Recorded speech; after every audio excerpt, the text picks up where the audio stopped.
Hey, what's up, my little Tattle Tells? Yo, sit down and shut the door. Jennifer Lopez's first husband has given an interview basically saying he doesn't think the marriage to Ben will last. Now, listen, this might be sour grapes. You know, this is her ex literally saying something, but he gives surprising insight into what could be fueling at this point what looks like to a lot of people, Jennifer's obsession with becoming Mrs. Affleck.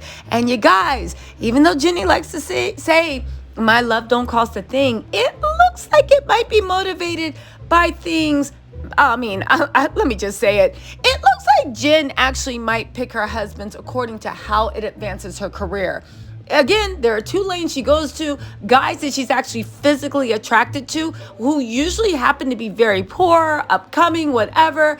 And then the men she publicly pursues, which is Puffy, Mark Anthony, and of course, Ben Affleck. But also, I think we have a little explanation as to why they won't work or what the influences are on Jen and how Jen could be seeing this as her complete come up into finally being accepted by Hollywood. You guys, let's get into this. But before we do that, please hit the like, subscribe button. I am trying to grow. Also, I'm doing a $1,000 giveaway for all my subscribers. The link will be below in the description box for how to enter. It's completely free.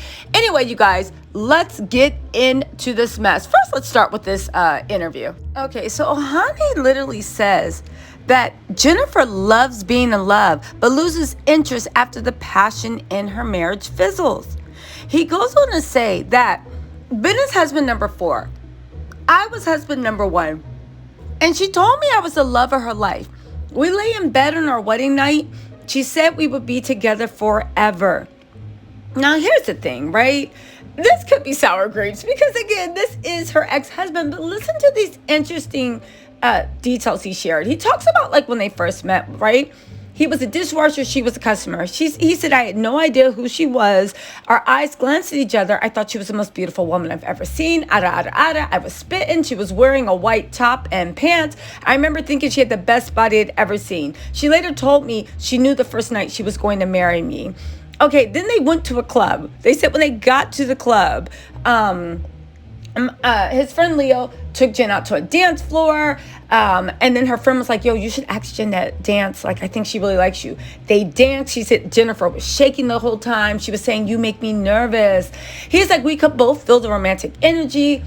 It was instant and intense, like it was surging through our bodies. I feel the same way you're feeling. I lifted her chin and gave her a kiss like we'd known each other forever. Okay, so already this is already Jennifer's thing. She loves romance, but this is not unlike what she said she felt when she met Ben. Fine, I get it. When the sparks are there, the sparks are there, right? But he literally said that he took her out. She took him out to VIP parties, a red carpet, introduced him. He was blown away. He literally said it was like Mr. Cinderella. But get this. Let's get into the meat. He said that Jennifer's a traditional girl. She comes from a humble Puerto Rican family. She wanted someone to protect her, someone who would stand up for her. We fell totally in love. Now, I do want to say that this is first reason why people are saying that when it comes to Ben, she wants someone to protect her, someone who would stand up for her. That is not Ben. Ben actually threw Jennifer under the bus quite a few times and blamed him for all his blamed him for all the troubles he was having in his career, the way he was in a downward spiral, all this stuff when in truth he was drinking, boozing, and gambling. Let's also not forget that Ben needs protection himself. He is a recovered addict, right? When anybody knows anyone that's dealt with alcoholism, not only that, Ben suffers from alcoholism, gambling addiction. He likes the ladies. There's a lot of things that end with iction at the end of his name.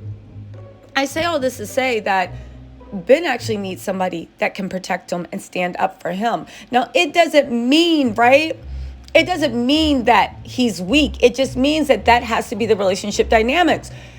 Jennifer Garner at what point was Ben's protector? Now, I know a lot of people slam Jennifer Garner, and she can be what it is, but she literally kept Ben Affleck afloat through all of his addictions. And at the end of it, he turned around and blamed her for him being on alcohol.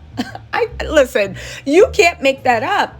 But again, that's one thing that people are saying. I don't know. It doesn't seem like that's going to be true. Now, get this.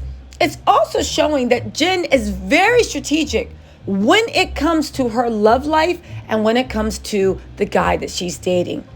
They said, he goes on to say, we've been together about 6 months when we got Selena. We went to San Antonio for the shoot. And get this, every night we come back to the hotel and she collapsed in my arms with insecurity. She didn't think she was good enough. In the middle of the night, she would burst into tears. I comforted her and said she was the best and that she was killing it. Now get this. This is another reason why this shows that Jen's almost obsession with Ben at this point. I know what you're saying. Oh my God, it's true love. But the fact that Jen has always wanted so much to be respected in Hollywood. She wants that Oscar. She wants the Emmy. She wants a Grammy, which of course every person in the industry would want that acclaim. But she wants to be accepted. Ben in 2003 was the key to that acceptance because him and Matt Damon were the hottest things going. They were Hollywood royalty. Even though Jen's worth $400 million and Ben's only worth $150 million, in those rooms that Ben is a big deal, Jen wants to be respected in those rooms. Now, we know Jennifer Lopez now, and Hollywood's changed a lot, but I do remember back then where they othered her. They were like, ooh, the spicy Latina actress, and they wouldn't give her the respect she wanted, to the point of Jen gave a lot of interviews, like separating herself from the other Latina actors, saying, oh, Jennifer, Salma Hayek, she's just a good body. So-and-so, oh my God, Carmen Diaz, like she's not even trained. She went out of her way to show, I'm not like those other Latina actors. I need to be taken seriously. Again, get mad at me if you want, but go Google those interviews. She literally did kick other people down to lift herself up. Now, this is not to say Jennifer is a bad person, but this is to say she really wants to be respected in the same rooms that Ben Affleck is.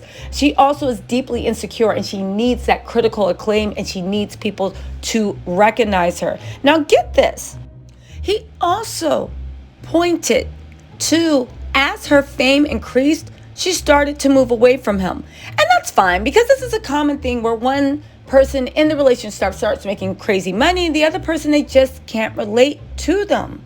But he did say that Jennifer went from being Jen to JLo, this big business bringing in millions. She had all these new people around her, all wanting to make money off of her. I would call an assistant would say, sorry, she's not available. Now get this. When he was tasked with launching Jennifer's LA nightclub, he would see pictures published of his wife with Puff Daddy, who was producing some of her music in New York. He said he called her and asked why she was going out with him on dates, and she said, it's just business. This is what I'm being told I have to do. Now, he said that he was jealous, but also terrified that she was going to leave him, and he would scream, but you're married.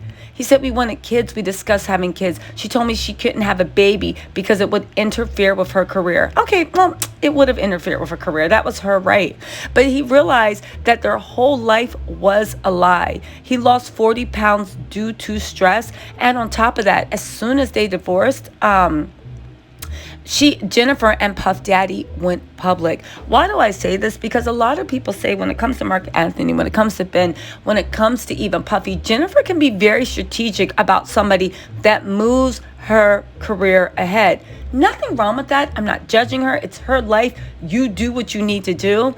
But let us not pretend that the way she is fixated on Ben, even taking Ben's last name, she was married to Mark Anthony for 10 years and did not take his last name. Mark Anthony is a billion times bigger than Ben, but she seems to be obsessed with carrying his last name, maybe for the clout. But the husband does say that the thing that actually might make them work is the fact that Jen and her mom were so close and her mom hated him. He literally said that Jen would be in tears all the time. Her mom was calling and yelling at her, trying to get her to change the venue. She was mad they didn't get married. They didn't get married in the Bronx and they got married in Florida. So I called Jen's mom and said, you need to stop this. That was a big mistake. From there on, there was tension between me and Loopy. However, Jen's mom reportedly was thrilled when she reunited with Ben Affleck. She went on statement saying her mom predicted she would reunite with Ben Affleck and live happily ever after. Get this, Jennifer is very close to her mom. In the past, Jennifer's mom and Ben were very close. Guadalupe loved Ben. When she was so sad when they didn't work things out years ago, she was still thrilled they were back together now. She said that she should have married Ben, married him the first time. Interesting statement for a mother to say about a man that left your daughter at the altar, then spent the next 10 years blaming her for his career being down, blaming her for the paparazzi attention that he courted, blaming her for everything he did wrong in his life. I don't know. But get this. Jennifer loves that Ben and Guadalupe hung out in Vegas. They both love gambling and having fun together at the Wynn Hotel. I don't know, you guys. Let me know what you think in the comments. Again, the ex might be having bitter grapes, but he makes some interesting points and gives us some insight into Jen's mind. Anyway, you guys, let me know what you think, and I will talk to you later. Bye.